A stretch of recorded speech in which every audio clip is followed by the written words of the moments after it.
Hello and welcome to the Guitar Collection. With me here today is a guitar made by Philip Woodfield, who is a luthier based in the UK. Many famous concert players play his instruments, including Scott Tennant for many years, Martin Dula, and many young players as well. These guitars are really known for being super musical and super colorful. What always sticks out to me is how easily vibrato and sustain come on these instruments. And I think those two qualities are actually very intimately linked, because when the note, the fundamental, really is lasting a very long time, it's very easy to manipulate. Something I really notice on the second string of this guitar, and maybe you'll see in some of the musical examples I play, but just to show you a little bit of this.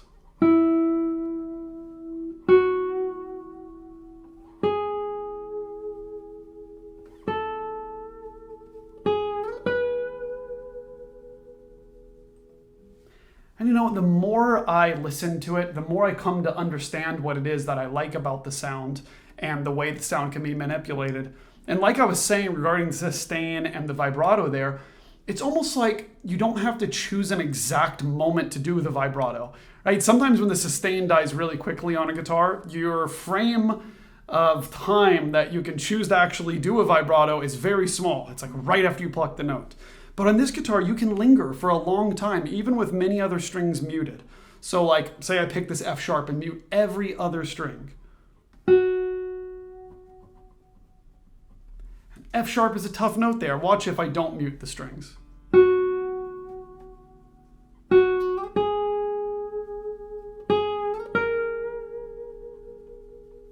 It's just very expressive in that way.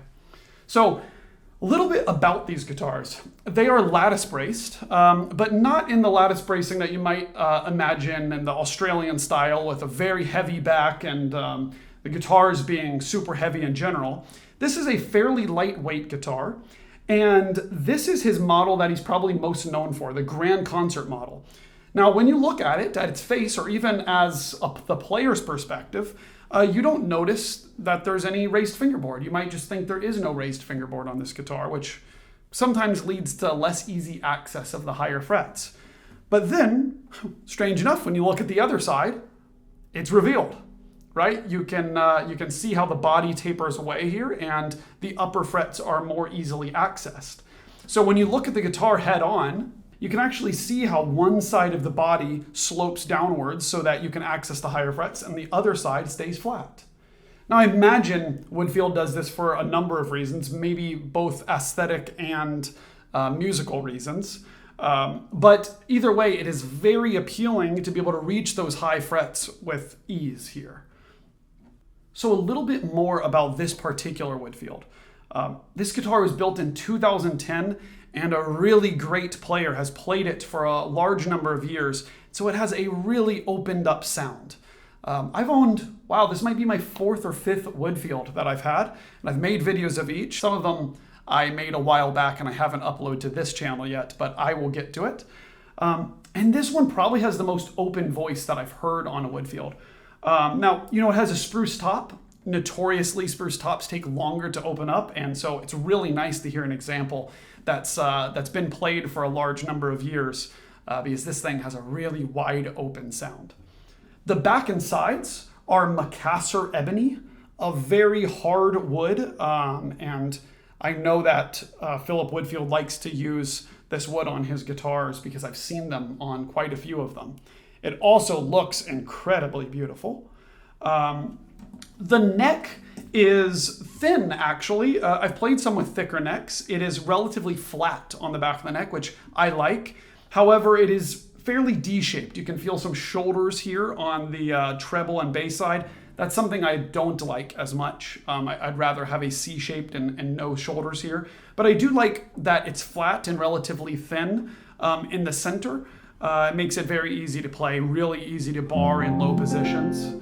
And so I explained a little bit about what I like about the trebles on these guitars, the sustain, the vibrato, but I didn't really get to talk about the colors much. And although you probably heard it from the intro and you'll hear it in some clips later in this video, I just want to show you a little bit of what I meant.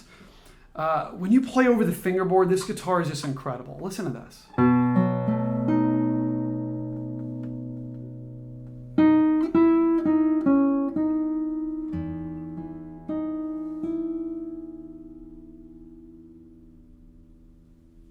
And now, when I play closer to the bridge.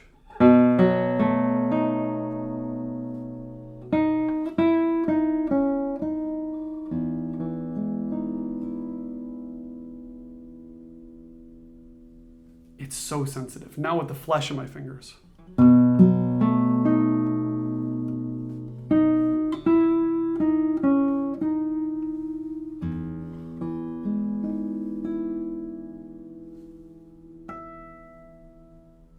It really has so many sounds. It's one of those guitars that you just keep on playing all over the guitar, being like, wait, that sounds good still, even right on the bridge here. It's so many sounds to explore.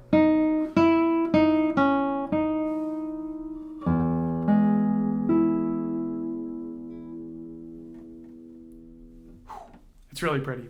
Well, I'm about to play a number of passages for you so you can better get to know this guitar. But before I do, I wanted to remind you to subscribe to this channel. We just hit 700 subscribers if you're watching here at the end of July, early August of 2024.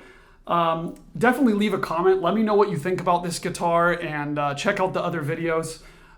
Also, check out guitarcollection.com. While this guitar is already spoken for, I have a number of instruments available right now. I'm always listing new instruments. And if you want to be notified when new instruments become available and before I post videos like these or listed on the website, you'll find a box on several of the pages on the website where you can enter in your email address and sign up to be notified when new guitars come into stock. So thank you so much for watching. I love making these videos and I love reading your reactions to them.